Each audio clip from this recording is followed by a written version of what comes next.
Thank you, Dr. Pawan, and thank you, Dr. Naresh, for this opportunity to talk on a very interesting topic. And like they say, the future is here, and it almost seems like, because when I got this topic, it took me a good while to try to understand this myself as to what we're trying to discuss and what was presented.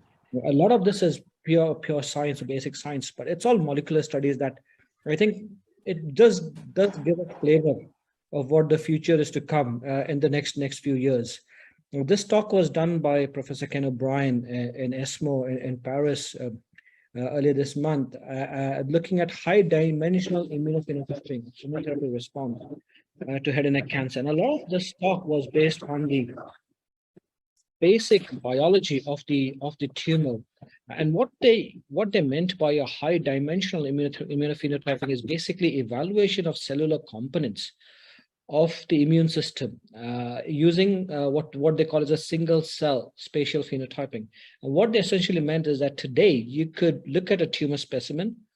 Gone are the days of talking about histopath evaluation, IHCs, looking at individual markers. What they could do is they could extract individual cells, count those cells, and analyze those cells. And when we're looking at a tumor, you're talking about a lot of cells.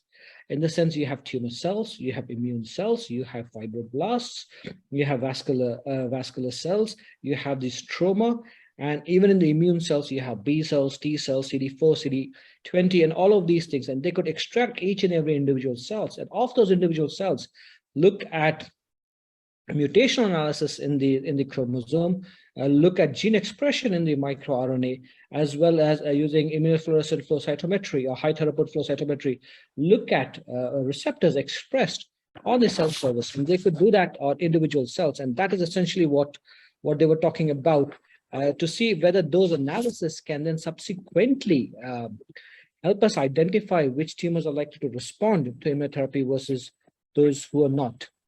Clearly, immunotherapy is here to stay. We've all been using therapy in our practice. In our practice, it started off with melanoma, but now there are over 30 different types of tumors where immunotherapy has become the mainstay of treatment. And going forward, I think it will continue to be so.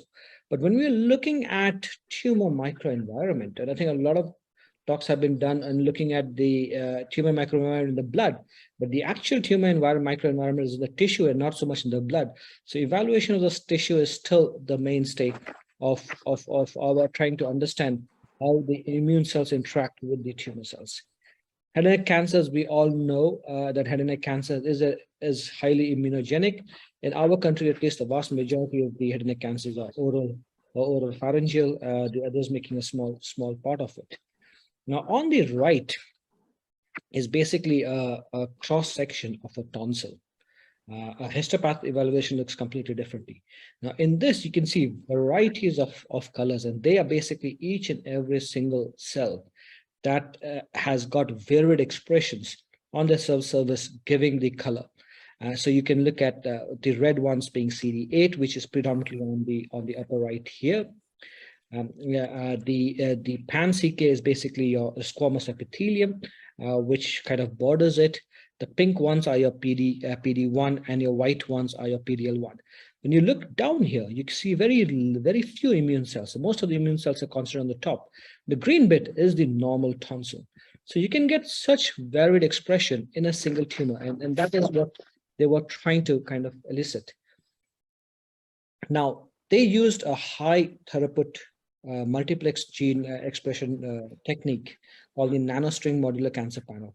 Now, this basically takes the microRNA of a single cell, which is a tumor cell, okay, and looks at about over 770 genes to look at differential expression of certain proteins belonging to various canonical pathways, such as your immune cell profiling, your checkpoint markers, resulting in IO drug targets, immune activation, cell death using apoptosis, and so forth. And this is kind of the map they came up with as differential expression of proteins compared to the normal. So tumor cell versus the normal cell. Now, when you start looking at each and every individual markers, there's certain markers that I would like to highlight, particularly the VISTA. VISTA, we know, is a checkpoint marker, which is associated with resistance to immunotherapy because expression of VISTA bypasses the PD-L1 expression, where both of them tend to be checkpoint markers. Now, in a high tumor microenvironment, VISTA expression in other tumors is certainly associated with poor prognosis. So low VISTA expression essentially means that patients are likely to do better as opposed to high VISTA expressions. And a similar outcome was noticed with other markers such as CD127 and CD44. So clearly we can start evaluating individual markers using tissue microarrays, high throughput tissue microarray techniques. Now, they went further to look at what they called as ultra-deep immunoprofiling. Now, what do we mean by ultra-deep immunoprofiling?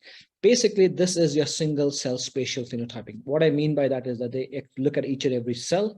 They look at the cell surface expression or microRNA expression of those cells, and also its spatial orientation to other cells. So this was a head and neck cancer patient of a Keynote 6669 study. 669. It was an oral tumor. This patient went on to receive pembrolizumab, an IDO1 inhibitor, epacadostat. And in this patient, there was a partial response seen with pembrolizumab with a PFS of 14 months.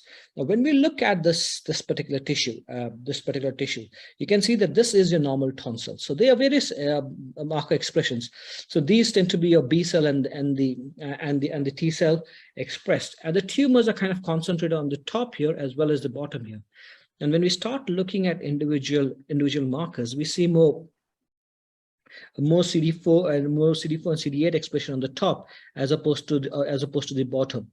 And what this UMAP on the right essentially shows the temporal relation of each and every cell. So you can literally count each and every cell. And what I mean by that is I'm just going to take you through this, but this is the main slide of my talk.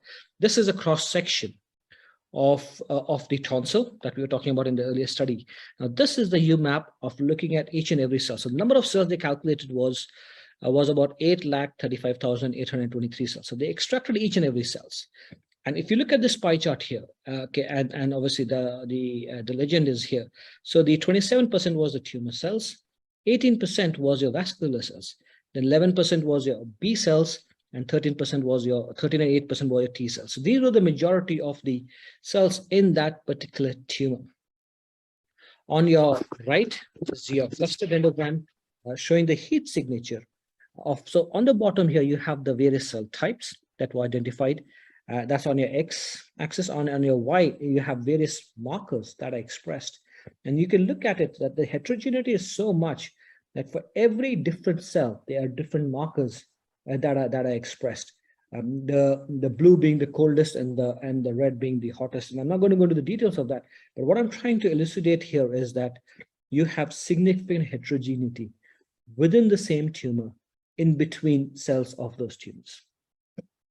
Now, when you look at the bottom there, you have a longitudinal section of the tonsillar tumor. And this, what they did was they divided them into obviously the normal tonsil, which is your red, and 4 different tumors from 4 different sections. So you have a tumor 1, tumor 2, tumor 3, and tumor 4. And when you start looking at the cell makeup of each and every one of them, you see that they are completely different. Your tumor cell 4 is predominantly CD8 and macrophages. And when you look at your tumor 1, that is predominantly tumor, there is very little immune infiltrates in them. So it is but obvious that different areas of the same tumor are going to respond differently to the immunotherapy that is given, depending upon the immune expression or the immune concentration that are present in those areas of the tumor. And that is why it is difficult, given the tumor heterogeneity, to get a complete response all across the board. And this may go to a significant extent in trying to understand why we get response between the areas which we can target to overcome resistance. But as you can see that in a normal tonsillar area, which is the green bit, you have predominantly CD4 cells. But when you start looking at the tumoral areas, you see more vasculature and tumor cells. And if you look at the top bit here, the orange bit, you've seen the CN5, which is your more immune infiltrated cells. So my hypothesis would be that the bits on the top here, which are more immune infiltrated, are likely to respond to immunotherapy better than the bits at the bottom here, where it's predominantly tumor with very little immune infiltrates. And we saw that in the bar chart, as well, where your tumor 4, which is this, had more immune infiltrates, and where tumor 3 had very little immune infiltrates in them. So this is my last study looking at the same differential heterogeneity. Basically, this was done looking at a 103 plex kit, looking at 103 odd markers to look at how various cells. So you have your CD8 cells, you have your macrophages, M1, M2, and the tumor cells. Again, this is a cluster dendrogram, and you could see the four tumor types, tumor type 1, 2, 3, and 4, along with the normal tonsil, on the extreme right, along with the normal squamous epithelium, as to how varied they are in terms of the markers that are kind of expressed. And when you look at staining with G6PD, you can see that the tumor area 3 has got very strong G6PD staining, means they are more metabolically active. And BAC is an apoptotic marker or immunotherapy marker. And when you see the BAC expression is more on the tumor 1, 2, and 4, there's more immunological phenomena going on there, thereby saying that because of such differential expression, maybe tumor 1, 2, and 4 are more likely to respond to treatment as opposed to the tumor 3. So essentially, going forward, these techniques are going to give us some significant insights on the tumor biology as well as the intratumoral heterogeneity, and possibly reveal mechanisms of why tumors respond to treatment or they develop resistance or part of the tumor response to treatment for an next period of time, where the other bits then start to progress.